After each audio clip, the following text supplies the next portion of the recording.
আমি ওটার ভিতরে সাতটাই আছে। আমরা একই নাম্বার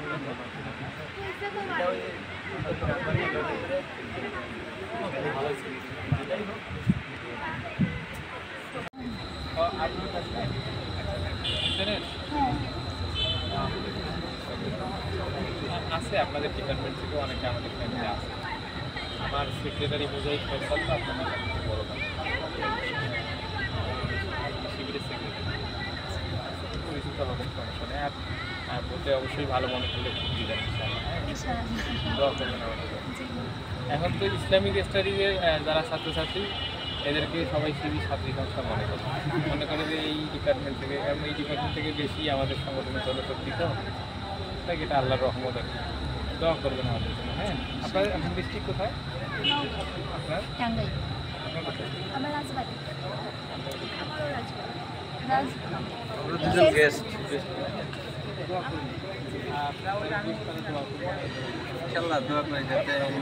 নির্বাচনের আমেজ ফিরে এসেছে, সবাই নিজ নিজ জায়গা থেকে প্রচারণা চালাচ্ছি, আর সবাই উৎসাহের সাথে এটা গ্রহণ করতেছে।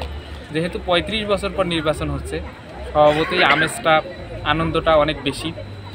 আমরাও যখন শিক্ষার্থীদের কাছে যাচ্ছি তারা সাদরে গ্রহণ করতেছে আমাদের, এবং সম্মিলিত শিক্ষার্থী জোটের পক্ষ থেকে আমরা কয়েকটি গ্রুপে বিভক্ত হয়ে আমরা প্রচারণা চালাচ্ছি।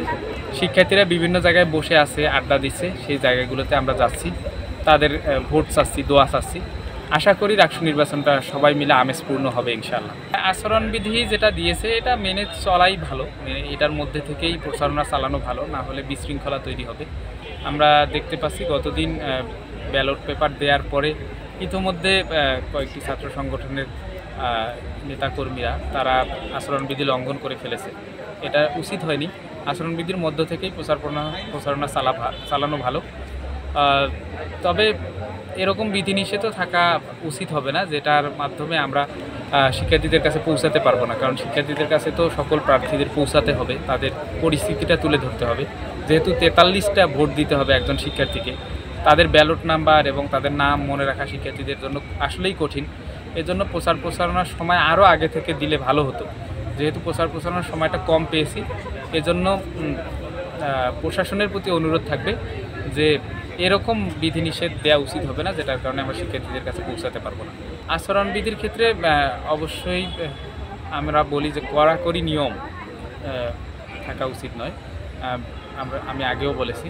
তবে আচরণবিধিতে যেগুলো নিয়ম যুক্ত করবে এগুলো যেন যদি শৃঙ্খলার জন্য দরকার হয়, যে রাষ্ট্র নির্বাচন সুষ্ঠু সুন্দরভাবে যেরকম করা দরকার, আবার সকল শিক্ষার্থীর কাছে প্রার্থীদের যাওয়াও দরকার, উভয় বিষয়কে সামঞ্জস্য করে যে আচরণবিধিগুলো দেওয়া দরকার সেগুলো আশা করি প্রশাসন দিবে ইনশাআল্লাহ।